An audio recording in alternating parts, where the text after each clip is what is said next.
ঠিক আছে, আমার নামটা বুঝতেই পারছেন, মিহিরলাল সাহা। যেহেতু পিএইচডি করেছি এই জন্য ডক্টরটা লাগানো। তা বিশেষ করে যারা পরীক্ষার্থী সকলেই আমার মেয়ে এসছে ছোটো বয়সে, তার মানে সন্তানের মতো। আমার একটি ছেলে একটি মেয়ে, মেয়েটি এই গত জুলাইতে গ্রাজুয়েট হয়েছে, তাহলে এরা তার চেয়ে ছোটো, তাই না? তাহলে আপনাদের মতন আমি একজন অভিভাবক, শিক্ষক।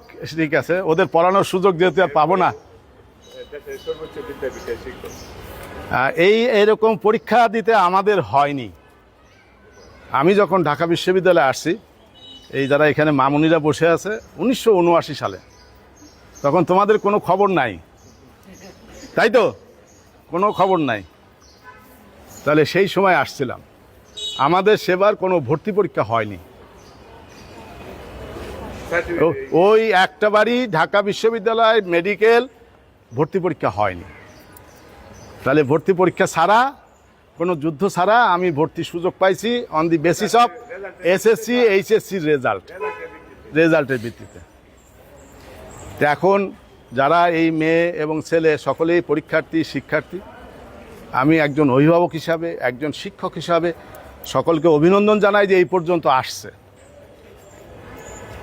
এটা কম কথা নয়, কিন্তু অনেক গ্রামের থেকে আসছে। আমি যেরকম গ্রাম থেকে আসছিলাম, হ্যারিকেনের আলোয় লেখাপড়া করেছি, তো সেইখান থেকে আসার কষ্টটা আমি বুঝতে পারি।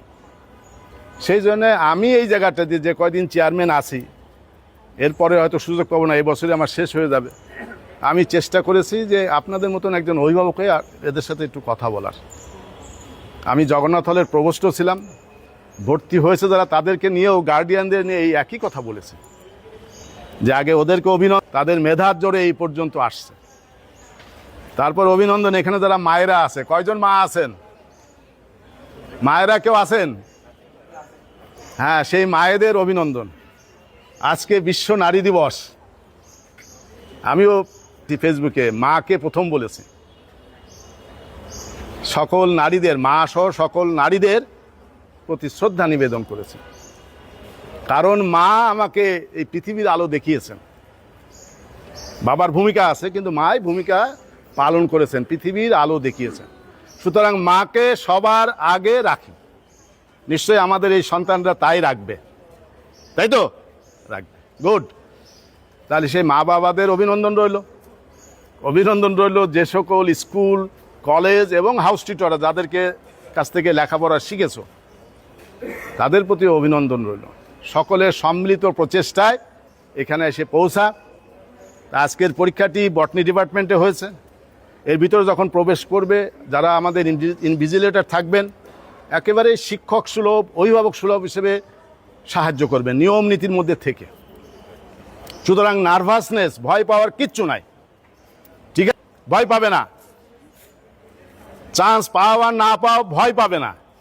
ভয়ে অর্ধেক কাহিল হয়ে যায়। হ্যাঁ, একটু ভয়ের গল্প বলবো। ভয়ের গল্প, ভয়ের গল্প হলো ইংল্যান্ডের একটা গল্প। সেটি হলো প্লেগ রোগের কথা জানে কেউ? প্লেগ ইঁদুর বাহিত একটা রোগ। আমরা করোনা দেখেছি, মশা বাহিত। প্লেগ ইঁদুর বাহিত একটা রোগ, ব্যাকটেরিয়া দিয়ে হয়। তাই প্লেগ হলো মহামারী হতো। তো একবার সকালবেলা মর্নিং ওয়াকে বেরিয়েছে একজন ধর্মযাজক। হাঁটতেছে হাঁটতেছে হঠাৎ করে কল্পিত প্লেগকে পাশে দেখে। প্লেগকে দেখে ভয় পেয়ে গেছে, বড় করে একটা স্যালুট দিছে। বড় শত্রুর বড় পিড়েটা আমরা জানি দিতে হয়। বলছে যে, ভাই প্লেগ, এবার যে আসছো, কতজনকে মারতে আসছো? প্লেগ হেসে হেসে বলে, বেশি না, 1000 মারবো। এই কথা বলে দুইজন দুই দিকে চলে গেছে। অনেক দিন পর একই জায়গায় প্লেগের সাথে ওই ধর্মযাজকের দেখা হয়েছে। ধর্মযাজক প্রথাগতভাবে আবার সেই স্যালুট দিয়েছে, কুশল বিনিময় করেছে। তারপরে বলেছে, দেখো প্লেগ, আমি ধর্ম চর্চা করি, আমি যেরকম মিথ্যা কথা বলি না, তুমিও তো মিথ্যা কথা বলো না বলে আমি জানি।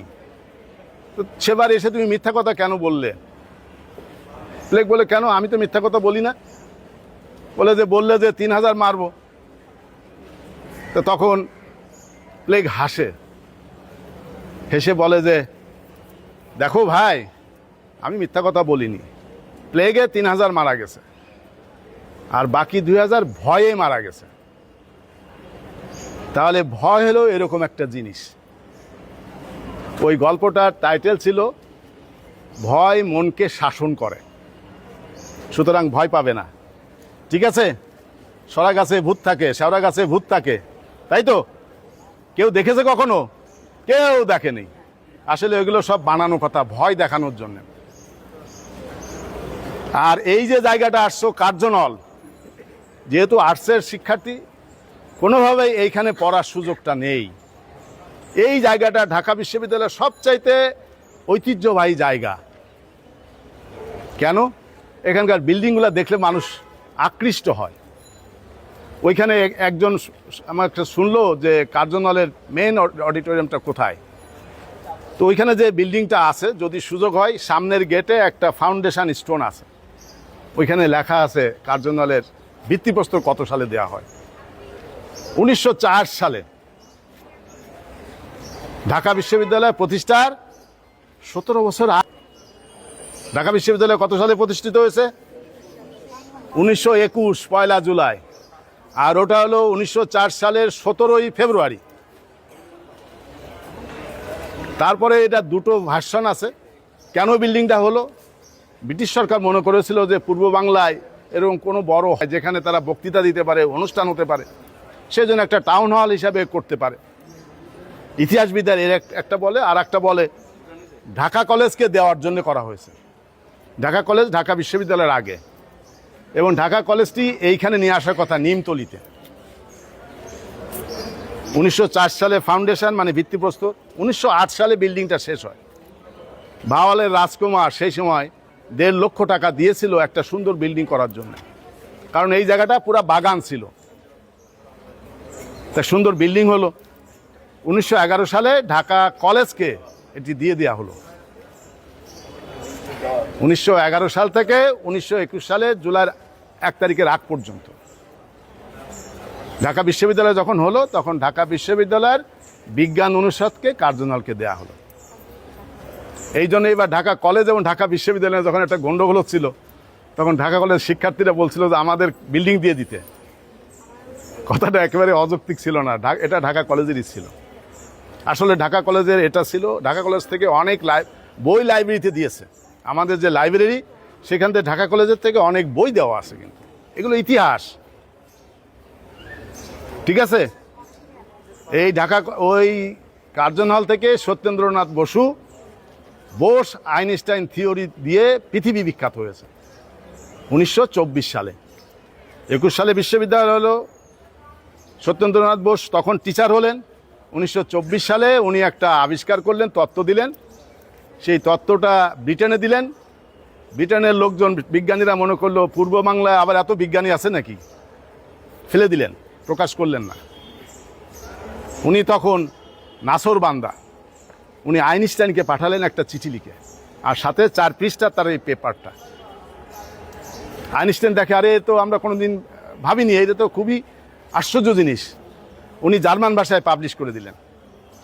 তারপর আর পিছনে তাকাতে হয় না, বোস আইনস্টাইন থিওরি হয়ে গেল। তাহলে কার্জনলের আর একটা ইতিহাস 1948 সালে কনভোকেশন হয়েছিল। সেই কনভোকেশনে কায়েদে আজম মোহাম্মদ আলী জিন্না এসেছিলেন, এবং এখানে বলেছিলেন Urdu will be the state language. তখনকার শিক্ষার্থীরা নো বলে প্রোটেস্ট করেছে।